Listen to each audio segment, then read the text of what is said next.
규제 샌드박스 1호 사업으로 여의도 국회와 강남구 탄천 등 서울 도심 4곳에 수소 충전소가 들어섭니다. 지난해 시중은행들의 예금과 대출금리 간의 차이가 5년 만에 최대치로 벌어지면서 은행들의 이자 수익이 40조 원에 달할 것으로 전망됐습니다. 계약 만료 때의 전세 시세가 2년 전의 계약 당시보다 하락하는 이른바 역전세 현상이 전국적으로 나타나고 있습니다. 의미와 부동산 시장 미칠 영향 짚어보겠습니다. 개성공단이 문을 닫은 지 어제로 만 3년이 지났습니다. 북미 2차 정상회담을 앞두고 가동 당시의 개성공단의 경제적 가치가 어느 정도 수준이었고 만약에 개성공단이 재가동된다면 위기에 빠진 국내 제조업에 어떤 기대 효과를 줄 수 있을지 짚어보는 시간 준비했습니다. 이상이 오늘 헤드라인입니다.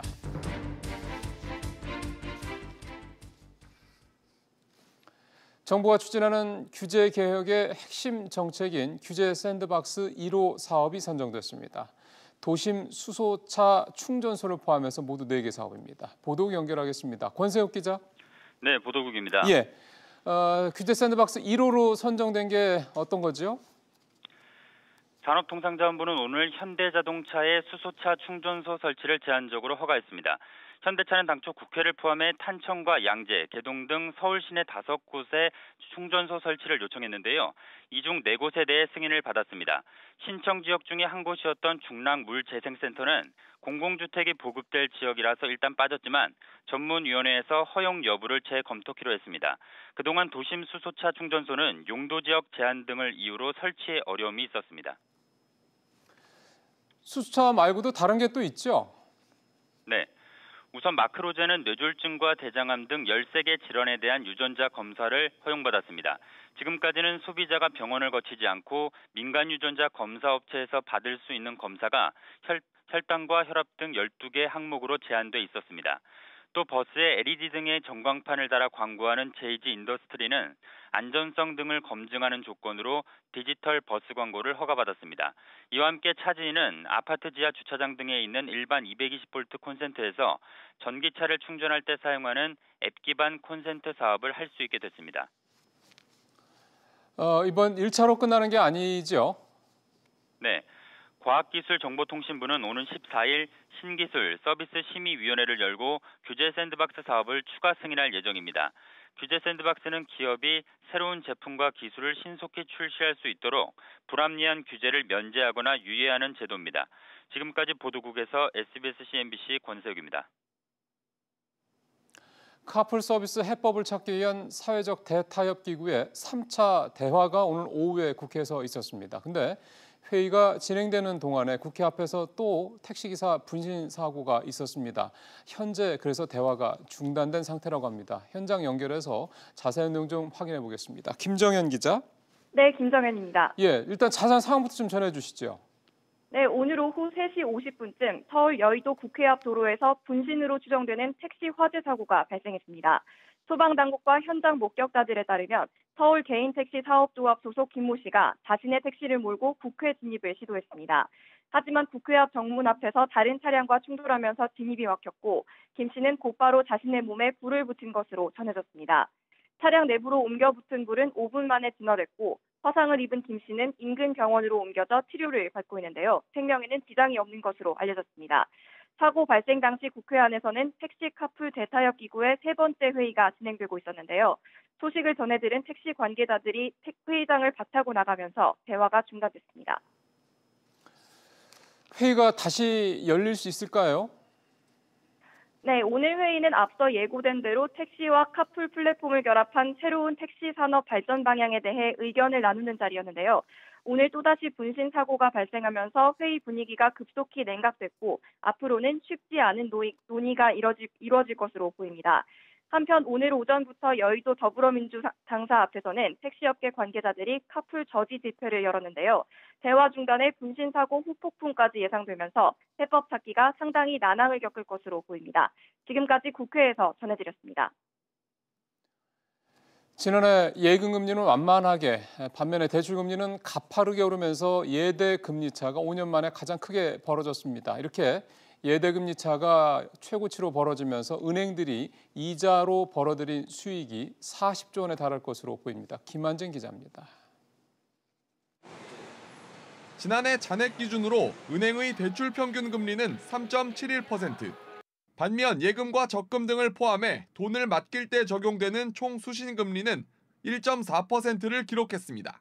두 금리 간 차이인 예대금리 차는 2.31%포인트로 2013년 2.53%포인트 이후 가장 차이가 컸습니다.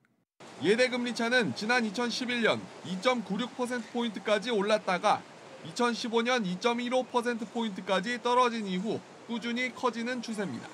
지난 2016년에서 2017년 사이 금리가 반등하기 시작하면서 총 대출 금리는 2016년보다 0.36%포인트 올랐지만 총 수신 금리는 같은 기간 0.24%포인트 오르는 데 그쳤기 때문입니다.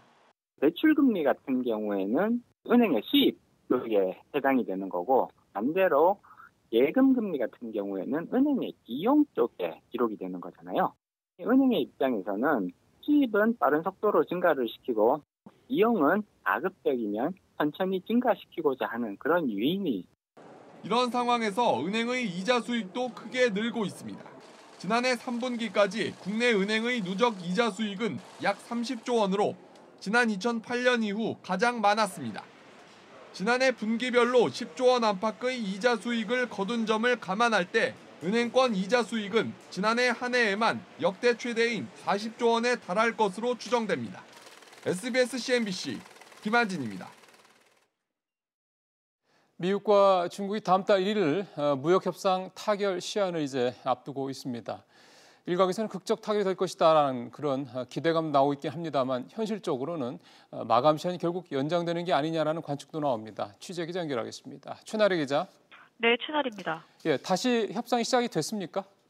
네, 제프리 게리시 미국 무역대표부 부대표를 비롯한 차관급 협상단이 베이징에서 중국 측과 통상 현안에 대한 실무 논의에 돌입했습니다. 오는 14일부터 15일까지 고위급 협상도 예정돼 있습니다. 로버트 라이트하이저 미 무역대표부 대표, 스티븐 무누신 재무장관과 류호 중국 부총리 등이 만날 것으로 예상됩니다. 극적 합의가 나올 수 있을까요? 어렵다는 의견이 우세합니다. 그렇다면 그럴 만한 가장 큰 이유, 걸림돌은 뭐가 있을까요? 전문가들은 두 나라가 가장 합의하기 어려운 부분에 대해 국유 기업의 보조금 문제가 핵심을 이루는 산업정책 제조 2025를 꼽고 있습니다. 중국의 시진핑 입장에서는 중장기적인 경제 계획을 전면적으로 수정해야 하는 부담이 발생하기 때문입니다. 결국 이번 미중 무역 전쟁이 중국의 경제 발전 계획과 맞물려 있어 합의의 돌파구를 쉽게 찾지 못하고 있는 것으로 보입니다. 양쪽이 정해놓은 협상 마감 시한이 당장 다음 달 1일이기 때문에 이게 이제 합의가 만약에 안 된다 그러면 이제 어떻게 될지도 궁금하네요. 네, 그래서 협상 마감 시한 연장 관측이 나오고 있습니다. 앞서 이달 말로 예정됐던 미중 정상회담이 이미 무산됐는데요. 결국 다음 달 이후 있을 것으로 예상되는 정상 간의 만남이 미중 무역 전쟁 합의에 이르느냐 아니면 확전으로 가느냐를 결정할 것으로 예상됩니다. 지금까지 SBS CNBC 최나리입니다. 미 정부의 수입 자동차 고일 관세 방안이 오늘 17일 발표가 됩니다. 우리나라의 자동차 업체들도 관세 폭탄을 과연 피할 수 있을지 여부가 아주 관심인데요. 취재 기자 연결해보겠습니다. 윤재 기자. 네, 현대모비스입니다. 예, 미국의 수입차 관세 부과가 얼마 안 남았기 때문에 우리가 좀 그동안 어떻게 대응하고 있었습니까? 네, 설 연휴 동안 김현종 통상교섭본부장이 미국 정부를 방문한 데 이어서 내일 현대자동차그룹의 정의선 총괄 수석 부회장은 해당 이슈에 대응하기 위해서 출장길에 오를 것으로 보입니다. 정부 회장의 올해 첫 해외 현장 행보인데요. 앞서 정부 회장은 지난해 9월 미국 행정부와 의회 고위 인사와 접촉을 한 바 있습니다. 정부 회장은 이번 출장길에 실리콘밸리를 찾아서 미래자동차의 동향도 함께 파악할 것으로 보입니다. 언제쯤 관세 방안 나올 거로 예상이 되나요? 네, 일주일 정도 후면 윤곽이 나올 것으로 보입니다. 현재 미국 상무부가 관련 보고서를 오는 17일까지 백악관에 제출할 예정인데요. 트럼프 대통령은 상무부의 보고서를 접수한 뒤 90일 이내에 고율 관세 부과를 명령할 수 있게 됩니다. 내용이 어떻게 될까요? 네, 최근 미국 경제잡지 포브스가 고율 관세는 유럽연합이 미국에 수출하는 완성차에만 국한할 것이라고 전망을 했습니다. 해당 방안이 적용될 경우 유럽산 고급차 90%가 감소할 것으로 예상되면서 우리나라와 일본의 일부 제품도 타격을 받을 수 있다고 포브스는 지적을 했습니다. 이외에도 전기차와 자율주행차 등 친환경 차량에만 선택적으로 관세를 매기는 등 외신 등을 통해서 다양한 전망이 나오고 있습니다. 지금까지 SBS CNBC 윤지혜입니다.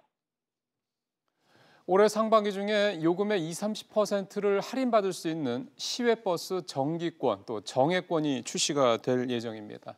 국토교통부는 관련 훈령 개정안을 행정 예고하고 이용권 출시를 위한 법적 근거 마련에 나섰습니다. 정기권은 100km 미만의 단거리 노선을 일정 기간 왕복할 수 있는 할인권으로 출시될 예정이고 정액권은 주중권이나 주말권 등의 형태로 모든 버스를 자유롭게 이용할 수 있게 하는 방식으로 출시될 전망입니다. 지난 2009년 공정거래위원회가 퀄컴에 부과했던 2,732억 원의 과징금 가운데 일부는 취소해야 한다는 대법원의 판결이 나왔습니다. 대법원 재판부는 당시 과징금이 LG전자의 시장 점유율을 40%로 가정해 부과됐지만 실제로는 20%에 그쳤다면서 사건을 서울 고법으로 돌려보냈습니다.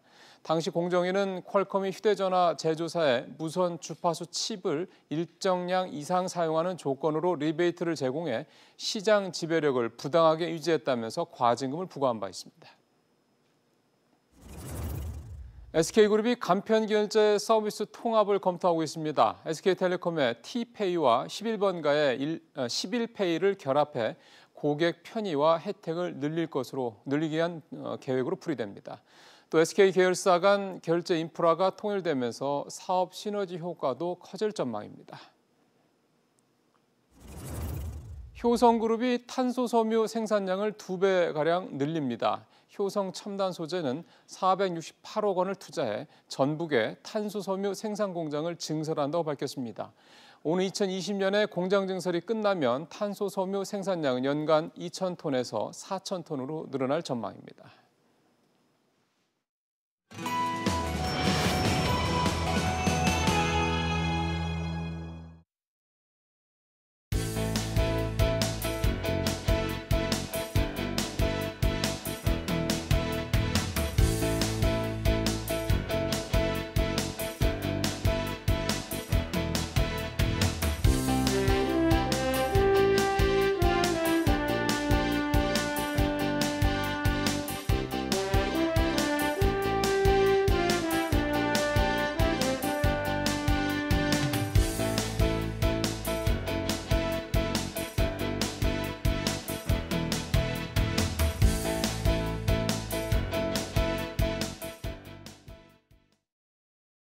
오늘 전세 얘기 좀 시작을 하겠습니다. 주말세 관련 기사들도 좀 많이 나오고요. 사실 그동안에 저희도 몇 차례 전세 시장에 대한 얘기를 좀 했었는데 전세값이 계속 좀 내려가다 보니까 역전세에 대한 우려가 계속 커지고 있습니다. 실제로 한국감정원 자료를 보니까 그 상황이 상당히 좀 많이 이렇게 퍼져 있더라고요. 그래도 일단 전체적인 상황 한번 좀 세부적으로 진단을 좀 해보고요. 이 역전세가 이렇게 확대될 경우 이게 부동산 시장에 미칠 영향은 어떤 것이 있는지 또 뭐 매매 시장 이렇게 좀 포함해서 전반적인 상황을 한번 좀 짚어보도록 하겠습니다. 오늘 도움 말씀 주셔서 NH투자증권 김규정 연구위원 모셨습니다. 위원님 어서 오십시오. 네, 안녕하세요. 지금 제가 말씀드렸던 게 한국감정원 자료를 보니까요. 지난달 말 기준으로 전국 17개 광역시도 가운데 11곳의 아파트 평균 전세값이 2년 전보다 떨어졌다. 그럼 거의 전국적인 현상이라고 봐도 되겠네요. 네, 일단 통계 말씀을 하셨는데 울산 같은 경우는 2년 전 통계하고 비교했을 때 13.6% 정도 하락을 했고요. 네. 울산 같은 경우는 북구 지역 같은데 조선소 같은 지역 경제가 이제 부진해지면서 장기간 매매 전세 하락이 좀 나타났었던 거라 특히 크고요. 경남 같은 지역도 한 11% 이상 2년 전에 비해서 아파트 전세 가격이 통계상 떨어진 것으로 나타나고 있습니다. 수도권도 예외는 아닌데요.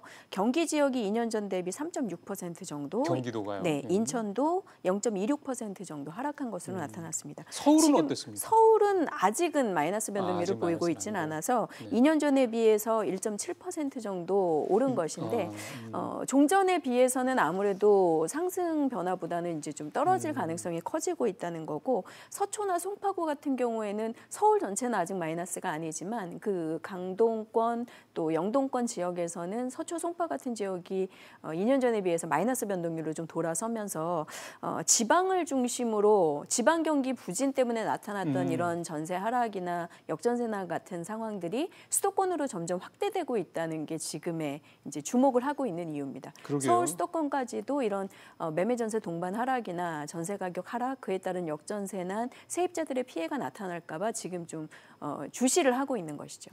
정부에서도 워치를 한다, 주시하고 있다 말씀하신 대로 얘기는 하더군요. 그 얘기는 저희가 좀 뒷부분에 다시 한번 여쭤봐야 될 것 같고요.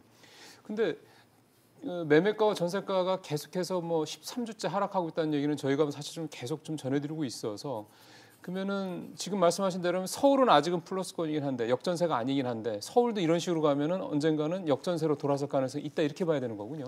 네, 가능성도 있고, 무엇보다 이제 이 역전세라는 게 원론적인 의미로는 시장의 전세 물건보다 세입자들 이런 수요 시장의 규모가 작아져서 세입자를 찾기 힘든 현상을 말하는 거잖아요. 그래서 지금 서울 같은 경우 통계상으로는 1월 말 기준 2년 전보다 아직 마이너스가 아니라고 하기는 하지만 입주량이 최근에 좀 대단지 중심으로 많았던 송파라던가 이런 몇몇 지역에서는 이미 기존 세입자를 교체할 새로운 세입자를 찾지 못하는 상황들이 벌어지고 있거든요. 그래서 아직 통계적으로 뭐 전세 가격이 집값보다 떨어지는 지방 같은 특이 케이스가 나타나는 건 아니지만 세입자를 찾기 어려운 현상, 이에 따라서 세입자들의 보증금을 반환해주지 못하는 집주인들이 나타나면서 집값을 더 끌어내리게 되는 이런 변동성이 커지는 위험성은 서울에서도 점점 커지고 있다고 볼 수 있습니다. 그러다 보니까 통계상으로는 아직 이제 몇몇 통계들이 서울은 그렇게 뭐 심각한 상황까지는 아니지만 서울은 아직 위험성이 높아지고 있다는 것 때문에 다들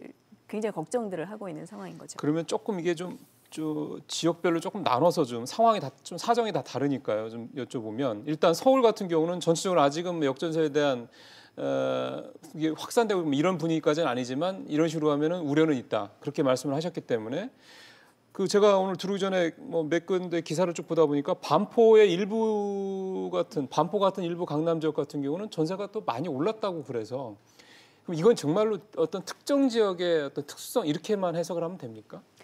일단 지역별 특수성이 있기는 합니다. 뭐 서울 수도권 같은 경우에 지난해 같은 경우는 지방 중심으로 매매 전세 동반 하락이 뚜렷하게 나타났고, 서울 수도권은 전반적인 하락 전환이 나타난 게 이제 채 한 3개월 정도거든요. 그러다 보니까 이제 지역 온도차가 있는 것이고, 서울 안에서도 어쨌든 전세 수요자들이 좀 이렇게 상대적으로 두텁게 기다리고 있는 지역들, 이제 뭐 학군 우수 지역이라던가 거주 편의성이 높은 지역이라던가 이런 데들은 상대적으로 이런 위험성이 좀 덜한데요. 그런 인프라가 좀 상대적으로 열악한 지역이라던가 아니면 그럼에도 불구하고 주변에 뭐 물량이 한꺼번에 입주하면서 전세 가격이 떨어지고 있다던가 이런 지역에서는 서울일지라도 이제 역전세난이라던가 그에 따른 세입자 반환 보증금 반환 문제 이런 것들이 이제 벌어질 가능성이 높아지고 있다는 것이죠. 그럼 이제 그런 전제에서 말씀을 이제 여쭙는다면은 결국은 헬리오시티가 분양하고 있는 강동권 쪽, 그다음에 뭐 송파구 쪽, 그쪽에서는 이런 그러니까 역전세난이 조금 더 우려스러운 수준으로 갈 수 있는 여지가 서울에서도 그쪽은 좀 있을 수 있다, 이렇게 보면 되겠군요.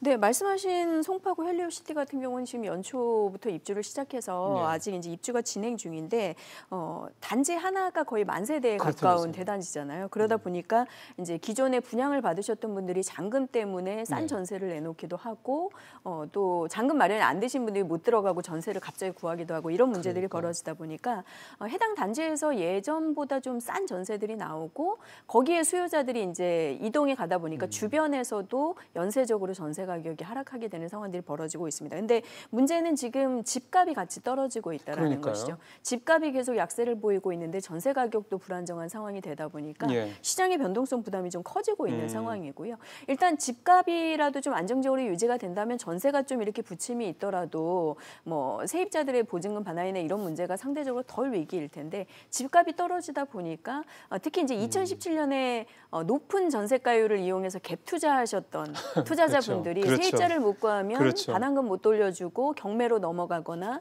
추가적인 신용대출을 받아야 되거나 이런 문제들이 계속 연쇄적으로 일어날 수 있는 거죠. 그래서 전반적인 가계 부실이나 관련 대출 부실 문제로 연장될 가능성이 상당히 높아지고 있다고 볼 수 있습니다. 뭐 좀 상징적인 사례이긴 하지만 작년에 화제가 됐었던 그 동탄 신도시의 그 200채 갖고 있던 그분은 거의 다 경매로 넘어갔다는 얘기는 좀 듣긴 했습니다. 그러니까 그런 상황들이 그 양반이 좀 특이한 경우였다고 치더라도 이제 이 역전세난이 심화된다 그러면 여기저기서 좀 나타날 수 있다 이제 이 말씀이 그렇죠. 좀 되는 거군요. 지방은요. 아까 말씀하셨던 것처럼 서울은 서울 수도권은 비교적 괜찮았음에도 불구하고 지방은 몇 년 전부터 벌써 계속해서 전세값도 그렇고 집값도 그렇고 안 좋다 말씀을 하셨잖아요. 그러면은 아까 말씀하셨던 울산이라든가 경남 같은 일부 이제 그 경기가 안 좋은 지역들에 해당되는 건지 아니면 이게 뭐 광주라든가 뭐 대전이라든가 이런 전반적으로 다 나타나는 현상이라고 봐야 되는 건가요? 일단 지난해 연간 통계상으로는 말씀하신 이렇게 특별히 이제 언급하신 울산이라든가 경상권이라든가 지역 이제 집중 경제 쪽에서 문제가 생기면서 부실해진 곳들이 뚜렷하게 좀 하락세가 나타났었다면 올해로 넘어오면서는 이러한 매매 전세 동반 하락세가 전반적으로 좀 확산되는 추세기는 합니다. 다른 지역까지. 예, 물론 다른 도시들이 지적하신 울산이나 경남 같은 지역만큼 수치적으로 마이너스가 크지는 않지만 점점 그런 분위기가 전국적으로 좀 확대되고 있다는 게 문제인 거죠. 그래서 지금 저희가 언급했던 그 한국검증원의 2년 전 통계 같은 경우에도 실제로 보면 2017년에서 18년까지의 수치는 전세가 굉장히 수도권 중심으로는 뭐 오르는 추세이고 안정적인데 지난해 이제 급격하게 지방 중심의 하락이 수도권까지도 번지고 올해 들어서는 이제 전반적으로 매매 전세가 전국적으로 하락하는 추세로 돌아서다 보니까 걱정이 되는 것이고 이게 좀 안정적으로 전환되거나 이제 변동폭이 좀 둔화될 조짐이 있느냐에 다들 이제 촉각이 곤두서 있는 거죠. 그래서 전망들에 관심이 많으신 것 같아요. 그래서 이제 그 얘기는 어차피 좀 나중에 여쭤볼 거니까 그 전에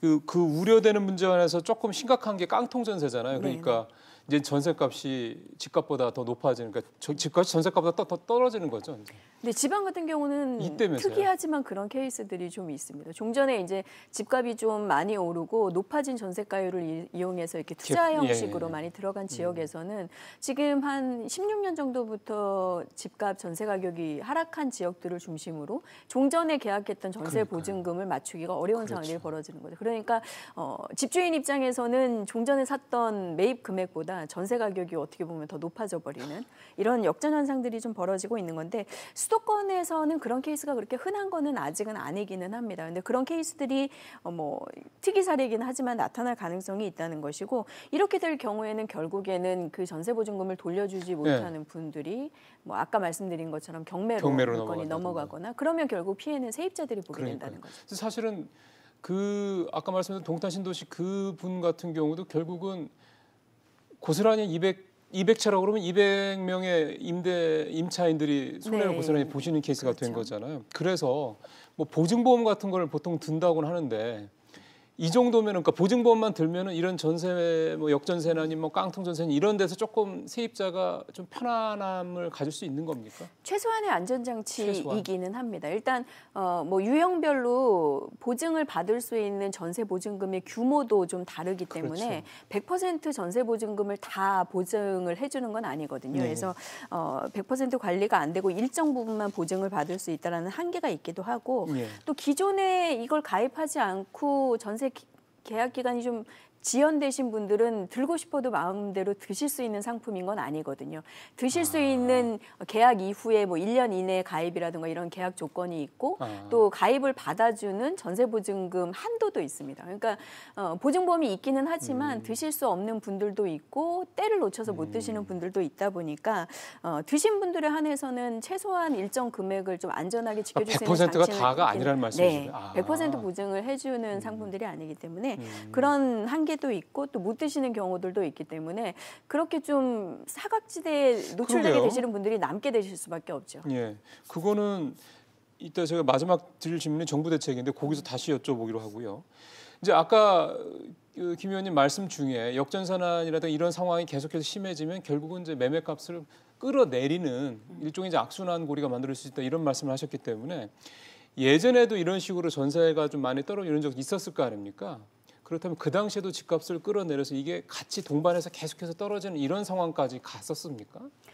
실제로 역전세난이 벌어지게 되면 어쨌든 집값을 밀어 올리던 받쳐주던 가격 시장이 불안정해지는 거기 때문에 전반적인 영향이 있기는 하지만 집값의 하락세도 좀 둔화될 수 있고 상황에 따라서는 지금처럼 집값이 이미 떨어지고 있는 시점에서는 더 떨어지는 속도를 빠르게 할 수 있는 이런 불안 요소가 되는 거는 틀림없습니다. 그래서 예전에도 역전세난이 흔하게 벌어졌던 상황은 아닙니다. 오히려 국내 같은 경우는 전세난이 훨씬 더 자주 맞아요. 더 심각하게 있었었죠. 그래서 흔한 것은 아니지만 지금 같은 경우는 서울도 그렇고 수도권도 그렇고 이미 이런 역전세난 우려 가 높아지면서 확산되고 있고 게다가 올해 내년까지 예년 평균치보다 새 아파트 입주량이 좀 여유가 있기 맞아요. 때문에 네. 지역에 따라서 대단지가 입주하는 시점 그 단지 주변에서는 역전세난 같은 것들이 더 심각하게 조금 발현될 수 있다는 게 문제인 거죠. 그래서 이것에 대해서 지금 집값도 계속해서 하락할 것인가에 대한 우려가 있기 때문에 전반적인 모니터링이나 지원 대책이 좀 필요해지고 있는 상황입니다. 이제 그 얘기를 여쭤봐야 되겠습니다. 정부는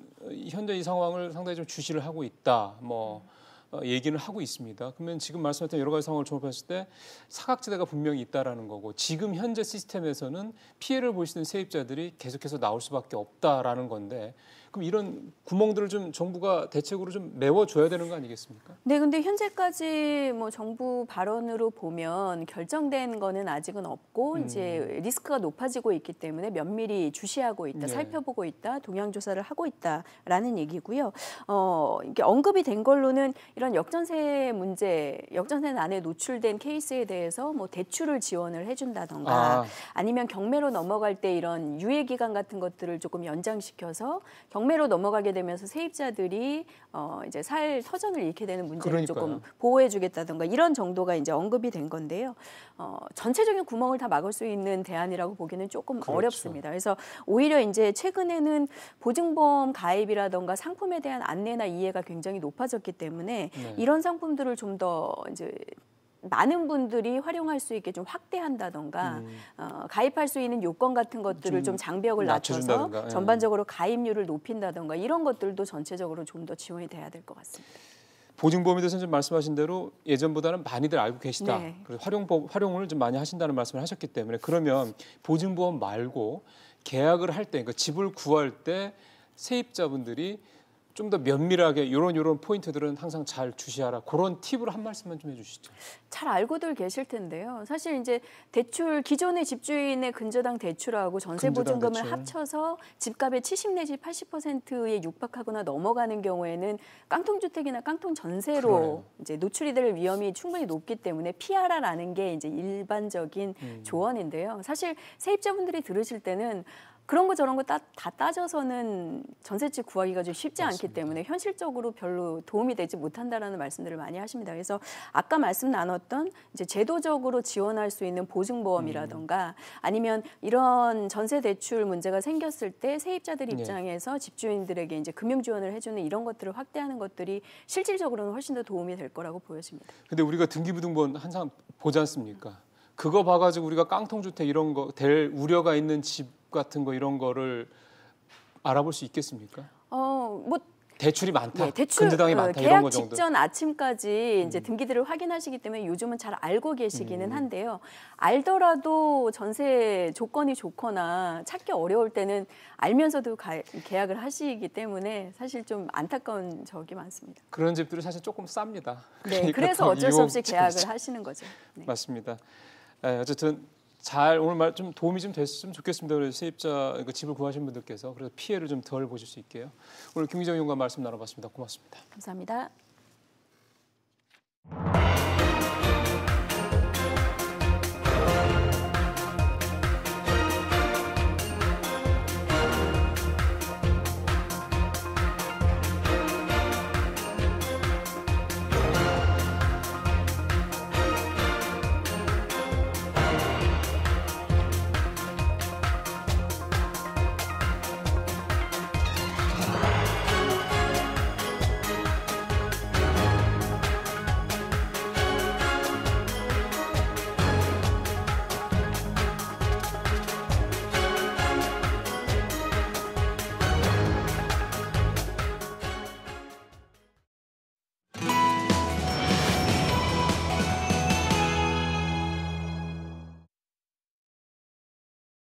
어린아이들이 마음 편히 다칠 거에 대한 걱정 없이 뛰어다닐 수 있는, 맨발로 뛰어다닐 수 있는 곳은 이제 모래밭이 있죠. 샌드박스 뭐 이렇게 표현도 합니다만, 그렇게 이제 아이들이 마음 편하게 뛰어놀 수 있도록 기업들이 꺼림낌 없이, 규제 없이 좀 자기들이 생각하는 어떤 아이디어를 실제 기업화하고 회사를 키울 수 있도록 이렇게 제한적으로 만들어주는 어떤 공간, 규제 샌드박스라고 보통 얘기를 합니다. 문재인 정부가 혁신성장, 그러니까 이 규제 개혁 관련해서 상징적으로 좀 추진을 하고 있는 그런 대책이죠. 오늘 그 규제 샌드박스 1호 사업들이 나왔습니다. 앞서 저희 취재 기자를 통해서 좀 전해드렸는데요. 하나하나 좀 의미도 좀 살펴보고요. 이게 이제 시작일 텐데 앞으로 이 규제 개혁 문제가 어떤 식으로 가야 될지 그 방향성까지 한번 좀 짚어보겠습니다. 경희대 법학전문대학원 노동일 교수 모셨습니다. 교수님 어서 오십시오. 네, 안녕하세요. 그 계속 얘기가 뭐 수소 충전소가 될 거다라는 식의 얘기 나왔는데 실제로 뚜껑 열어보니까 제일 일단 첫머리에 수소 충전소 얘기가 나오긴 하더군요. 네. 근데 이 수소 충전소가 그동안에 안 됐던 거가 규제가 어떤 규제들이 때문에 이렇게 안 됐던 건가요? 규제 그러면 이제 한두 가지 법률이 아니고요. 여러 가지 법에 의해서 중첩적으로 됐던 것이 많았었습니다. 우선 뭐 예를 들어 아시다시피 뭐 주거지역, 준주거지역, 상업지역 이런 게 있지 않습니까? 네. 국토이용 및 계획에 관한 법률이 있고 또 서울시에 이제 조례가 있고요. 네. 그래서 이제 거기에 따라서 입지가 제한됐던 적이 있습니다. 오늘 이제 국회가 지금 상징적으로 얘기가 나왔었는데 거기 상업지역으로 분류됐는데 거긴 이런 가스 충전소가 설치될 수 없는 지역이었기 때문에 그런 게 주유소는 있는데 가스 주유소는 충전소는 안 된다. 그렇습니다. 그랬고요. 또 뭐 그런 도시계획 조례 같은 데서 건폐율 제한됐었고 또 가스니까 고압가스 안전관리법 이런 게 또 있습니다. 그 이격거리가 충분히 제한되어 있다든가 이런 게 있고 건물에보다도 뭐 지금 구축하는 건물 이런 데서 굉장히 멀어 제한한다는 것도 있고요. 또 공유재산관리법 따르고 토지 임대를 제한하는 법도 있고 각종 규제에 묶여가지고 어려웠던 그런 것들이죠. 맞네요. 그야말로 이제 특례에 따라 가지고 예. 그야말로 규제를 완화하는 특례법에 따라서 해줬다는 상징적 의미가 있는 거죠. 예. 그 오늘 그 나온 기사 내용들이나 자료를 보니까 지금 말씀하신 국회 뭐 탄천 양재 같은 데에서는 실증 특례를 부여하고 네. 현대 개동 사옥 자리는 조건부 실증 특례를 부여했다. 뭐 이런 식의 표현들이 나옵니다. 네네. 참 어렵네요. 이것도 이게 무슨 얘기입니까? 그러니까 아까 처음에 설명하신 규제 샌드박스라는 게 모래밭에서 아이들이 마음껏 네. 놀 수 있도록 한다 이런 뜻 아니겠습니까? 그렇습니다. 그래서 규제 없이 이제 마음껏 어떤 사업을 해봐라 이런 취지인데 그게 이제 크게 세 개로 구성돼 있다 그럽니다. 규제 신속 확인 제도가 첫 번째고요. 실증을 위한 규제 특례도 이게 실증 특례라고 얘기하는 것이고요. 네. 임시 허가 제도 이렇게 세 가지로 크게 구성이 돼 있는데 규제 신속 확인 제도는 정부의 어떤 그 기업체가 이런 규제가 있느냐 물어봤을 때 30일 안에 대답하지 않으면 할 수 있도록 하는 거. 이게 이제 규제 확인제도 한 달만 기다리면 그렇습니다. 그 규제 확인제도고요. 또 실증을 위한 규제 통제제도라 그래가지고 안전성을 검증하기 위해서 규제를 일단은 면제해 준다는 겁니다. 지금 말씀하신 대로 수소차 충전소가 그런 얘기군요. 혹시 뭐 다 불안하지 않습니까? 가스 충전소 그러면 혹시 문제가 없는지 실증적으로 검증을 해보겠다. 이래가지고 그걸 이제 규제를 면제해 주는 규제 특례제도가 또 하나 있고요. 혹시 이게 또 모호하거나 좀 불합리하다 그러면 일단은 출시해라. 그래서 임시로 허가해주는 그런 제도라고 합니다. 오늘 이제 수소차 충전소 그거는 이제 규제 특례, 실증 특례 제도인데 다른 세 곳 예를 들어서 지금 국회라든지 양재 또 서울의 탄천이라든지 이런 데는 허락해줬는데 개동 현대가 이제 현대차에서 현대 개동 사옥에도 충전소 설치하겠다 이렇게 신청을 했는데 거기 또 문화재 보호구역입니다. 바로 뒤에 또 창틀이지 않습니까? 그렇죠. 예, 그렇기 때문에 혹시 문화재 관리법상 충돌하는 부분이 없는지 확인을 해가지고 그 조건부로 이제 승인해주는 뭐 그런 상황이 됐던 거죠. 그래서 이제 뭐 큰 문제 없다고 판단하면 이것도 역시 그 조건부를 떼고 실증 특례가 되는 이런 식이 되는 거군요. 예. 그러면 실증 특례를 받으면 그 충전소가 일단 세워진다는 거 아닙니까? 그렇습니다. 예. 그러면 그러고 난 다음에 문제가 없으면은 계속 가는 겁니까? 일단은 이제 2년 동안 이제 그 기간이 되고요. 예. 또 2년 연장이 가능하다고 합니다. 4년까지. 예, 4년까지 가능한데 이제 그 기간 동안에 만약 봐가지고 문제가 진짜 없다 그러면 정부에서는 이제 시행령을 개정해가지고 자 상업 지역에도 이렇게 수소 충전소 설치해도 문제가 없으니 상업 지역 앞으로도 다 할 수 있도록 해주겠다 이렇게 시행령을 개정해야 되는 문제가 되는 거죠. 그러네요. 그래서 이제 국토부에서는 이번에 이제 그 국회에 설치한 또 다른 지역 설치한 수소 충전소 운영 실태를 보고 문제가 없으면 상업 지역에도 또 준주거 지역에도 수소 충전 설치할 수 있도록 그렇게 앞으로 시행령을 개정하겠다. 좀 그런 얘기입니다. 그러면은 별 문제 없다 그러면 물론 4년 최대 4년이기 때문에 시간이 앞으로 조금 남긴 했습니다만 그러면은 이게 쉽게 생각하면은 그런 그동안에 걸림돌이었던 제재들이 이제 다 한 번에 풀릴 수 있는 계기가 될 수도 있겠군요. 그렇습니다. 실증을 해보고 안전성 등을 검증해보고 문제가 없으면 그건 규제가 없어도 된다는 거 아니겠습니까? 그러니까 정부 차원에서 할 수 있는 건 이제 시행령을 개정해야 되는 것이고 네. 만약에 시행령 개정으로 안 된다 그러면 정부가 나서 이제 입법을 해서 국회를 설득해서 네. 입법을 하도록 하는 그런 이제 조치를 취해야 되는 거죠. 이 규제 문제는 뭐 교수님도 잘 아시는 것처럼 사실은 역대 정부에서 규제 철폐 얘기를 안 했던 정부가 없지 않습니까? 그렇습니다. 거의 네. 임기 내내 규제 철폐, 네. 규제 철폐하다 결국은 그 규제들을 뭐 일부는 철폐했지만 또 다른 규제들이 생기면서 뭐 용두사미가 된 꼴이 상당히 많았는데 지금 교수님 말씀대로라면은 이 규제 샌드박스라는 이 정책이 그동안에 기업들이 상당히 좀 요청해왔던 규제를 상당 부분 해소하는데 실효성이 있을 수 있겠다라는 기대감이 좀 드네요. 예, 뭐 잘 말씀하셨다시피 규제는 전봇대다 뽑아버려야 한다. 네. 이게 있지 않습니까? 예. 또 실제로 뽑는 퍼포먼스도 했었고 이명박 정부 때. 예. 박근혜 전 대통령 때는 또 뭐 규제는 암덩어리라고 뭐 입에 달고 살았지 않습니까? 그런데 실제적으로 그런 규제가 이렇게 완화된 그런 게 피부로 느끼지 못했거든요. 지나고 나면요. 그렇습니다. 근데 이번에 어쨌든 문재인 정부가 이렇게 규제 샌드박스라는 걸 도입해가지고 이같이 오늘 첫 번째 이렇게 실행으로 옮긴 이런 상황을 보면 굉장히 좀 고무적인 상황이 분명합니다. 그래서 일부 좀 그야말로 보수 신문, 문재인 정부가 각을 세웠던 보수 신문조차 이 규제 샌드박스를 제대로 실행하게 되면 그러니까요. 문재인 정부의 가장 큰 치적이 될 수 있다. 심지어 그렇게 얘기하고 있거든요. 그렇기 때문에 오늘 이제 그 실행이 옮겨진 이런 것들을 보면 앞으로 이제 그야말로 이제 전봇대 암덩어리였던 규제가 어느 정도나 제거될지 지켜봐야 될 것 같고요. 제일 큰 문제는 지금 금융 분야입니다. 이게 규제 샌드박스 신청한 게 금융 분야에 제일 많다 그러거든요. 그러니까 오늘 이제 이것은 이제 산업부 주관하는 규제 샌드박스 이제 그 철폐였는데 예. 앞으로 금융 분야에서 얼마나 많은 실효성 있는 규제 샌드박스가 도입이 될지 이걸 좀 지켜봐야 할 부분인 거죠. 그러게요. 금융 분야는 사실은 오늘 해당되는 게 별로 없어서 네. 사실은 잊고 있었는데 맞습니다. 뭐 자본시장법이 뭐니 해가지고 금융 규제가 많아서 우리나라가 글로벌한 IB, 그러니까 그 투자은행이 나올 수가 없는 게 규제 때문에 이런 얘기도 사실 오랫동안 들었던 거긴 한데. 핀테크도 그렇고요. 그러니까 말입니다. 근데 사실 이 규제 완화라는 측면의 이면에는 또 뭐 어떤 뭐 관료들이라든가 또 뭐 정부라든가 뭐 이런 부분들도 좀 있고요. 예. 또 하나는 인식도 좀 있는 것 같고 그 다음에 규제라는 거 무조건 다 혁파하는 게 없애는 게 능사하다 아니다라는 그런 또 지적도 항상 있단 그렇습니다. 말이에요. 예. 이게 동전의 양면 같아서요. 네. 그러니까 이제 가장 문제는 이제 그런 거죠. 어떤 국민의 생명이나 안전과 관련되는 분야에서 규제를 무조건 없애라 이렇게 할 수는 없는 그러니까요. 거죠. 예. 그러니까 그런 것들을 잘 이제 선별해야 되는 것이겠고 첫 번째겠고요. 또 한 가지는 이렇게 규제 샌드박스를 도입하고 나면 실증적인 검토를 거쳐 가지고 정부에서 이건 문제가 없다 싶으면 결국 그동안은 규제하려고 했던 그 정부가 이제는 지원자 역할, 그렇죠. 촉진자 역할을 그렇게 해야 해줘야 되는 거죠. 그런 인식이 바뀌어야 되는 것이고요. 아까 말씀드린 대로 결국 문제가 시간이 지나서 시험적으로 해본 다음에는 문제가 없다면 제도화시키는 게 필요한 거죠.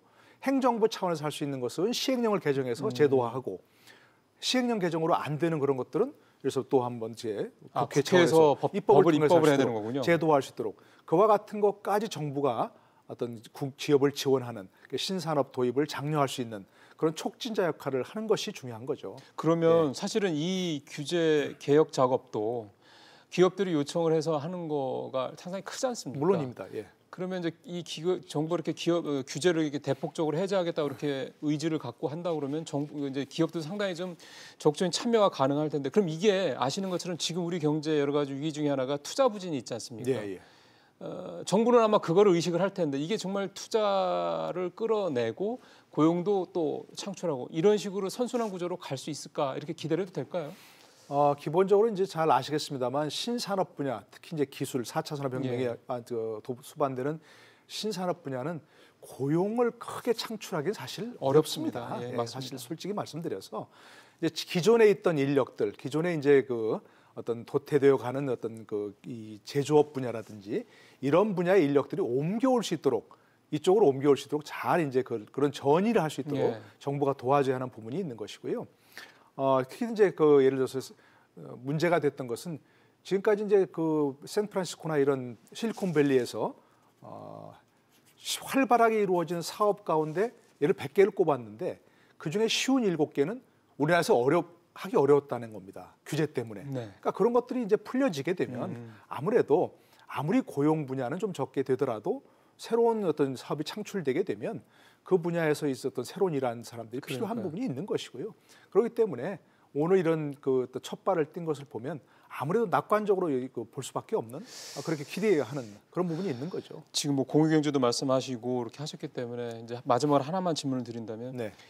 사실은 지금 카풀 서비스 문제도 좀 논란이 돼서 사회적 대타협기구가 지금 진행이 되고 있는 것도 보면은 어쨌든 새로운 어떤 기술이 들어오게 되면 그 편리성을 입고 또는 새로운 산업이 만들어지고 또 새로운 시장이 만들어져서 수혜를 보는 사람도 있지만 또 상대적으로 이제 손해를 보는 사람이 생기는 거지 않습니까? 그렇습니다. 지금 이제 그게 대표적인 얘기인데 그러다 보면 이제 어쨌든 한쪽에 기존의 힘을 갖고 있던 기득권이 반발을 하게 될 경우 이제 그거를 누군가 설득을 시키고 무마를 시키고 뭔가 대안을 제시해주는 역할을 해야 되는데 그게 정부가 해야 될 역할이지 않습니까? 네. 정부가 좀 이런 앞으로 규제 개혁이라든가 이런 어떤 상황에서 중간자 역할을 할 때 좀 어떤 방향성, 어떤 기준을 가지고 해야 될까요? 근데 제가 이제 저도 이제 법을 전공한 사람입니다만은 법이라는 게 보통 얘기할 때는 법을 도입하면 뭔가 좀 못하게 하려고 한다든가 금지하려고 한다든가 좀 그런 의미죠. 예, 규제하려고 한다든가 그렇게 생각하지 않습니까? 근데 법이라는 한자를 보면 이렇게 우리가 쓰지 않습니까? 앞에 물수변이 있습니다. 그러네요. 그리고 갈 것자를 쓰고 물이 잘 흐르도록 만들어주는 게 법이라는 그런 의미도 있는 겁니다. 말되네요. 그러니까 정부가 사실은 그런 의식을 좀 가져야 될 것이고요. 법이라는 건 뭘 못하게 하고 규제하려고 하는 것이 아니라 물이 잘 흐르도록 하는 제도화하는 것이다. 이런 인식을 가져야 될 것이고 또 중요한 지적을 해주신 것 중에 하나가 바로 이제 그 기존 산업과 기득권자의 갈등이 문제가 되는 겁니다. 정부가 거기에 그 어떤 갈등을 두려워하지 말고 또 표만 의식하지 말고 맞습니다. 적극적인 갈등 조정자 역할을 해줘야 되는 겁니다. 그렇지 않으면 실제로 기술만 좋다고 이것을 도입할 수 없는 그런 것도 중요한 인식이 전환이 필요한 거죠. 그러면 그리고 거기서 또 이탈되는 분들을 위한 뭔가 사회 안전망 같은 게 좀 부실하기 그렇습니다. 때문에 그런 것들을 좀 보호를 해줘야 될 필요도 분명히 있는 거고요. 알겠습니다. 교수님 말씀 잘 들었습니다. 네, 고맙습니다.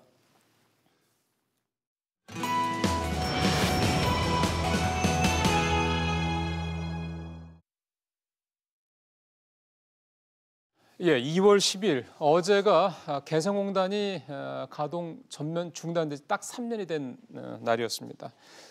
2월 말에 이제 이번 달 말이죠. 북미 정상 2차 정상회담이 있지 않습니까? 그러다 보니까 여러 가지 기대감들이 있는 상황에서 저희는 오늘 이 개성공단을 한번 좀 조명을 좀 해보고자 합니다. 그 당시에 개성공단의 경제적 가치가 어땠고 우리 경제에 미치는 우리 경제에 주는 여러 가지 기대감들도 있었고 했거든요. 그래서 만약에 개성공단이 재가동된다면 우리 경제에 어떤 영향이 있을까? 조금 더 나아간다면 지금 위기라고 하는 우리 제조업에 어떤 기대 효과를 불러올 수 있을까? 이런 부분들을 좀 짚어보도록 하겠습니다.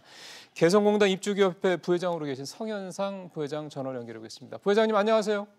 예, 안녕하세요. 예, 바로 개성공단 얘기로 좀 가보겠습니다. 당시에 가동될 당시에 입주기업이 120여 개 업체였고 납품업체들만 3,800여 개였다. 네네. 지금 이 3년이 지난 지금 이들 기업들은 좀 어떤 상황입니까?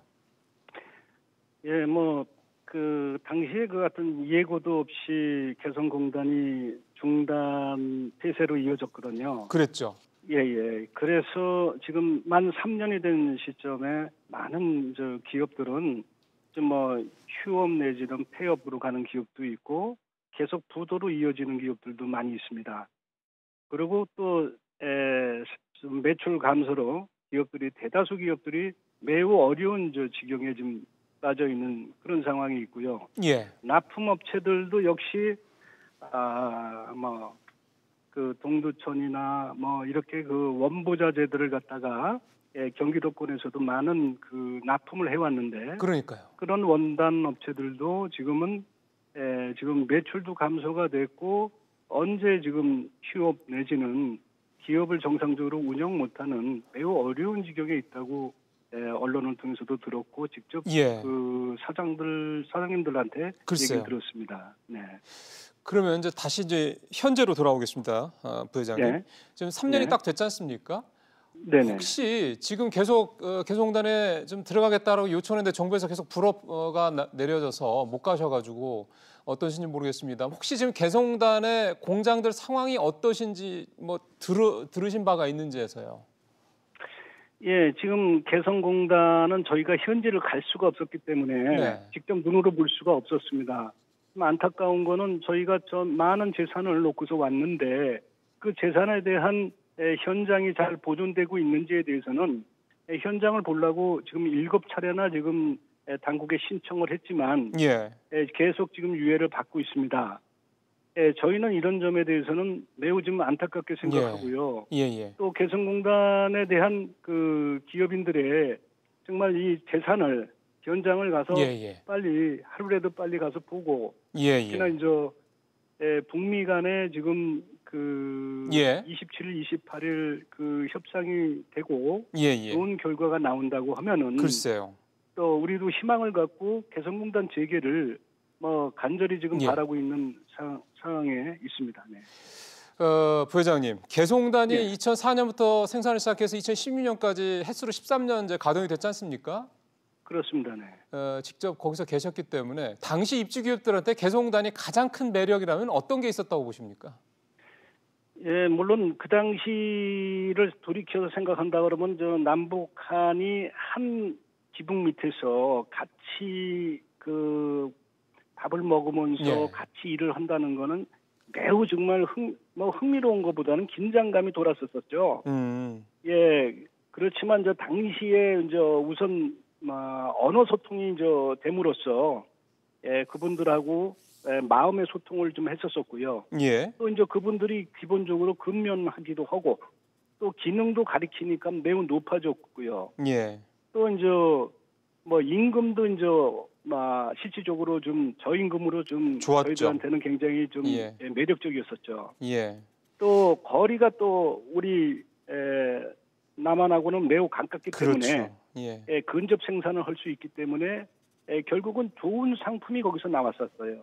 경쟁력 있는 상품이 나와가지고서 우리 사회에 싸고 좋은 제품을 공급할 수 있는 그런 그 생산 처였기 때문에 매력적이라고 생각을 했었습니다. 네. 그런 거는 사실은 중국이나 베트남에 비해서도 상당히 인건비라든가 뭐 토지 임대료 이런 것들이 상당히 저렴하다라는 뭐 그런 것도 이제 그런 통계도 저희가 좀 접해봤는데 가장 중요한 질문은 이건 것 같습니다. 만약에 이제 개성공단이 다시 가동이 된다 그러면 부회장님 잘 아시는 것처럼 우리 지금 제조업이 상당히 좀 어렵지 않습니까?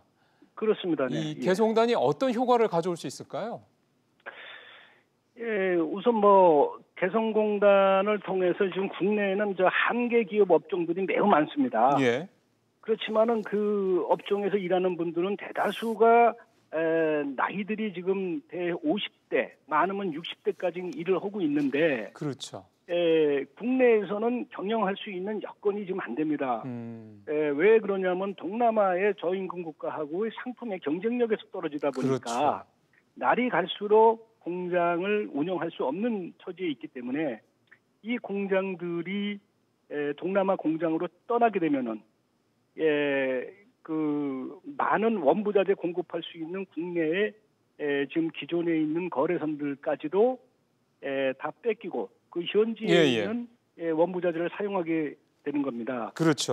그럼으로써 해외로 떠나는 것보다는 우리가 지금 북한 쪽에 투자를 해서 간다 그러면은 국내에 있는 원부자재 모든 일하는 협력 기업들이 같이 일할 수 있고 또 현지에 가서 우리 주재원들이 나가서 일을 할 수 있기 때문에 경제 우리 제조업들이 계속 이어져 나가서 많은 일자리도 창출이 되면서 국내의 효과는 매우 높을 거라고 좀 생각하고 있습니다. 당시에 입주기업 120여 개 업체에 납품업체만 3,800개, 그러니까 30배였다는 얘기거든요. 고용 창출도 8만여 명. 이게 만약에 확성화 다시 가동이 되고 더 활성화가 된다면 그 고용 창출 효과만 해도 꽤 될 것 같은데 한 가지만 이제 마지막으로 여쭤보겠습니다, 부회장님. 만약에 이제 개성공단이 다시 가동된다, 이게 이제 현실화가 된다 그러면 당시 입주했던 기업들 중에서 많은 분들이 다시 들어간다고 하실까요? 네, 지금 왜 그런 게 많은 기업이 들어가려고 한 80% 정도가 희망을 하고 있냐면요. 개성공단은 어떻게 보면은 저희들이 뭐 사업을 하기 위해서 들어갔지만은 그곳에는 남과 북이 같이 머리를 맞대고 같이 가슴으로 일하고 이런 정말 대화가 되니까 참 보이지 않는 애착들이 기업인들이 많이 있었습니다. 그래서 그런 면에서 이제 많은 진짜 어떻게 보면 10년이라는 넘는 시간을 개성에서 소비했기 때문에 거기에 대한 애착도 매우 높고요. 그렇고요. 또 거기에다가 이제 사업을 하면서 계속 투자를 계속 저희들이 했기 때문에 나름대로 훌륭한 시설들을 다 지금 갖춰져 있습니다. 알겠습니다. 그래서 재가동을 좀 하고 싶고요. 알겠습니다. 네네. 더 좀 말씀드려도 되겠습니까? 아니요, 이제 시간이 다 돼서 부회장님. 네네. 부회장님 그 정도만 말씀하셔도 입주 기업분들이 가동만 되면은 언제든지 달려가겠다라는 의지를 충분히 읽을 수가 있었습니다. 부회장님 오늘 말씀 잘 들었습니다. 네네, 감사합니다. 개성공단 입주기업회 성현상 부회장이었습니다.